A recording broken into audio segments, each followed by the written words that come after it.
किसी शायर ने क्या खूब कहा है, ये कौन शख्स है इसको भरम में उलझा दो। हुकूक मांग रहा है, इसको धर्म में उलझा दो। जो हालात आज देश में बने हुए हैं उस पर यह लाइन सटीक बैठती है। मस्जिद मंदिर विवाद में आरएसएस प्रमुख मोहन भागवत का स्टेटमेंट काफी बार सुनने को मिला।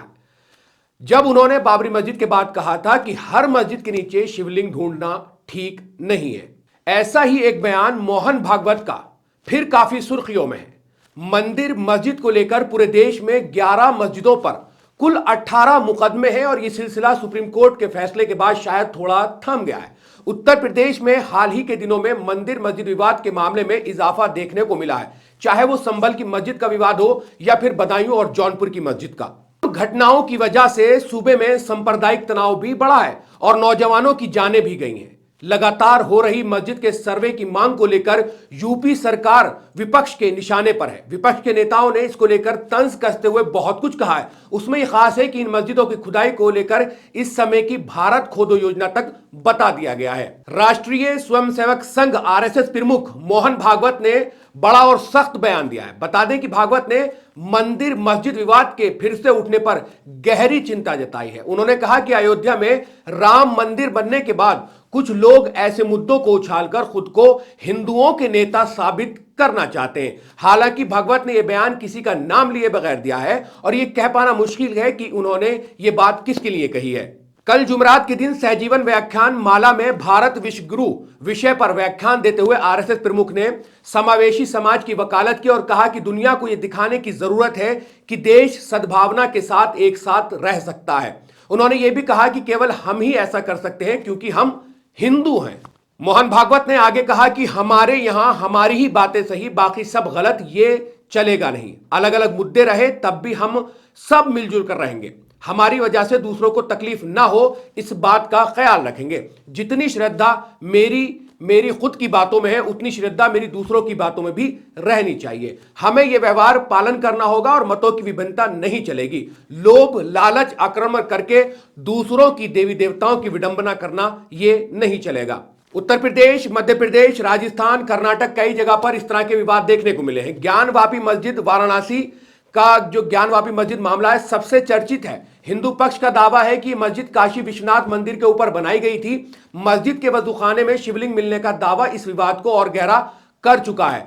दूसरा अगर मसला देखें तो कृष्ण जन्मभूमि शाही ईदगाह को लेकर विवाद होता है। शाही ईदगाह को बताया जाता है कि ये कृष्ण जन्मभूमि है और ये मथुरा का मामला है। कृष्ण जन्मभूमि और शाही ईदगाह मस्जिद का विवाद भी काफी पुराना हो चुका है। हिंदू संगठनों का कहना है कि मस्जिद मंदिर की भूमिका पर बनाई गई थी। इस मामले को लेकर अदालतों में याचिकाएं भी दायर की जा चुकी हैं। एक मस्जिद बदायूं में है जिसको शमसी जमा मस्जिद कहा जाता है। संभल की जमा मस्जिद और फिर जमा मस्जिद शमसी जमा मस्जिद बदायूं। यूपी के बदायूं में 13वीं ईस्वी में शमसुद्दीन इल्तमिश ने इस मस्जिद को बनवाया था। 2022 में हिंदू संगठनों ने दावा किया था कि यह मस्जिद नीलकंठ महादेव मंदिर को तोड़कर बनाई गई थी। हिंदू संगठनों ने यहां पूजा करने का अधिकार मांगा है। इस मामले की सुनवाई इसी महीने होने वाली है। और एक बहुत तगड़ा विवाद जो संभल की जमा मस्जिद पे हुआ जिसमें 5 नौजवानों की जान चली गई। पूरे हिंदुस्तान ने और पूरी दुनिया ने जो पूरा हुड़दंग हुआ था, प्रशासन वर्सेस आवाम के बीच गोलीबाजी तक की हो गई थी, वो देखा था। यूपी के संभल में बनी जमा मस्जिद को लेकर पिछले महीने जो बवाल हुआ, हिंदू पक्ष ने दावा किया था कि 1526 में बाबर ने मंदिर तोड़कर इसे बनाया था। पहले यहां हरिहर मंदिर हुआ करता था। हिंदू पक्ष की याचिका पर निचली अदालत ने सर्वे का आदेश भी दे दिया था। इसका सर्वे हो भी गया था। सुप्रीम कोर्ट के आदेश के बाद यहां सुनवाई पर फिलहाल रोक लगा दी गई है। अगले महीने सुप्रीम कोर्ट में फिर से सुनवाई होनी है। लेकिन सबसे तगड़ा मामला जो हुआ है वो कहीं ना कहीं संभल की जमा मस्जिद को लेकर हुआ है, जिसपे हरिहर मंदिर होने का दावा करके जो निचला कोर्ट है उसने सर्वे की परमिशन दे दी थी और सर्वे एक बार हो गया था। दोबारा के सर्वे जो कुछ हुआ वो आप तमाम लोगों ने देखा है। जमा मस्जिद तीसरी, अगर एक और मस्जिद की बात करें तो जमा मस्जिद फतेहपुर सीकरी की, आगरा में से 40 किलोमीटर दूर फतेहपुर सीकरी में बनी जुमा मस्जिद को लेकर हाल ही में हिंदू पक्ष ने दावा किया कि यहां पहले कामाख्या देवी का मंदिर हुआ करता था। दावा किया गया कि मस्जिदों के नीचे कटरा केशव देव की मूर्तियां हैं। हिंदू पक्ष ने मस्जिद पर अपना अधिकार मांगा है। मामला आगरा की अदालत में अभी चल रहा है। तो इस तरह के जो लगातार मामले हैं, फिर चाहे वो कोई भी मस्जिद को लेकर हो और नई नई मस्जिदों को जो टारगेट किया जा रहा था, कहीं ना कहीं सुप्रीम कोर्ट ने जो एक फैसला दिया उसके बाद थोड़ी सी रोक लगी और जो निचली अदालत है उन पर भी कहीं ना कहीं कंट्रोल हो रहा है। गंगा महारानी मंदिर विवाद जो है वो बरेली से जुड़ा है। हाल ही में बरेली में गंगा महारानी मंदिर पर मुस्लिम समुदाय के कथित कब्जे का मामला सामने आया। तो जिस तरह के लगातार विवाद चल रहे हैं, इन तमाम विवादों को लेकर जो मंदिर मस्जिद इस वक्त देश में बहुत ज्यादा हो रहा है और पिछले कुछ सालों से लगातार ये देखने को मिल रहा है कि टारगेट किया जा रहा है मस्जिदों को। उसी को लेकर मोहन भागवत ने आगे किया, राम मंदिर का निर्माण इसलिए किया गया क्योंकि ये सभी हिंदुओं की आस्था का विषय था। उन्होंने किसी विशेष स्थल का उल्लेख किए बिना कहा, हर दिन एक नया मामला यानी विवाद उठाया जा रहा है, इसकी अनुमति कैसे दी जा सकती है? ये जारी नहीं रह सकता। भारत को ये दिखाने की जरूरत है कि हम एक साथ रह सकते हैं। लेकिन हम एक साथ कैसे रह सकते हैं? ऐसे रह सकते हैं, मोहन भागवत जी जैसे कह रहे हैं कि लगातार मस्जिदों को टारगेट किया जाए, जो कानून है उनका उल्लंघन किया जाए, उनकी अवहेलना की जाए, तो ये किस तरह से होता है? आगे उन्होंने कहा कि हम लंबे समय से सद्भावना से रह रहे हैं। अगर हम दुनिया को यह सद्भावना प्रदान करना चाहते हैं तो हमें इसका एक मॉडल बनाने की जरूरत है। राम मंदिर के निर्माण के बाद कुछ लोगों को लगता है कि वे नई जगहों पर इसी तरह के मुद्दों को उठाकर हिंदुओं के नेता बन सकते हैं, तो ये अस्वीकार्य, ये स्वीकार्य नहीं है, यानी ये अस्वीकार्य, इसको जो है स्वीकार नहीं किया जाएगा। आरएसएस प्रमुख ने कहा कि बाहर से आए कुछ समूह, अब यहां पर बाहर से कौन लोग आए हुए हैं, ये उनका जो स्टेटमेंट है उसको सुनिए कि बाहर से आए कुछ समूह अपने साथ कट्टरता लेकर आए, वे चाहते हैं कि उनका पुराना शासन वापस आ जाए। पुराना शासन मतलब मुगल शासन।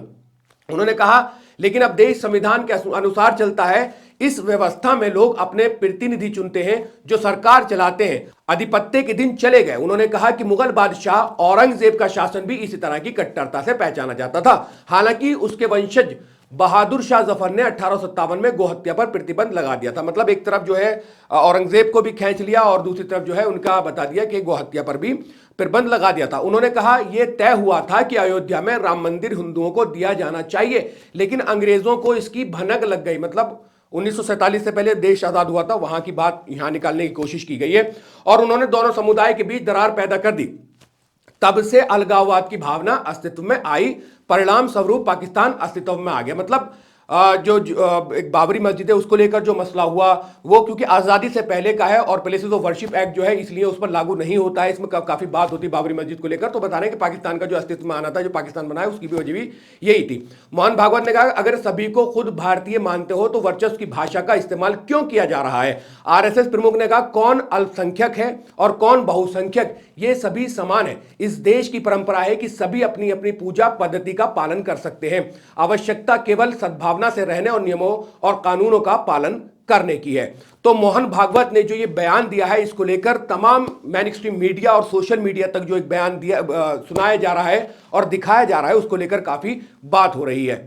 इससे पहले भी जब संभल का विवाद हुआ था तो मोहन भागवत का वो स्टेटमेंट आया था, जब राम मंदिर और बाबरी मस्जिद को लेकर काफी लोगों ने उनका स्टेटमेंट कोट किया था। तो अब दोबारा स्टेटमेंट यही आ गया और जो पूरा एक सिनेरियो है जो उनके कहने का मकसद है, लेकिन इसको लेकर बहुत लोगों की प्रतिक्रिया आ रही है कि वो कहते हैं ना कि दिखाने के और खाने के और। लेकिन आप तमाम लोगों ने, जिन लोगों ने मोहन भागवत का ये स्टेटमेंट सुना है, आप क्या कुछ कहना चाहते हैं इस स्टेटमेंट को लेकर? जो आरएसएस के प्रमुख हैं मोहन भागवत, उन्होंने इस तरह का जो स्टेटमेंट दिया, उसको लेकर आपकी क्या राय है? आप इस वीडियो के कमेंट सेक्शन में कमेंट्स करके हमें जरूर बताएं। शुक्रिया। मिल्क टाइम्स को जारी रखने और मजबूत बनाने के लिए हमारी आर्थिक सहायता कीजिए। ये एक आजाद मीडिया हाउस और कमजोरों की आवाज है। आप हमें देखें, सुने, पढ़ें और हर महीना ज्यादा नहीं, सिर्फ 100 रुपए से मदद करें। डिटेल्स डिस्क्रिप्शन में मौजूद है।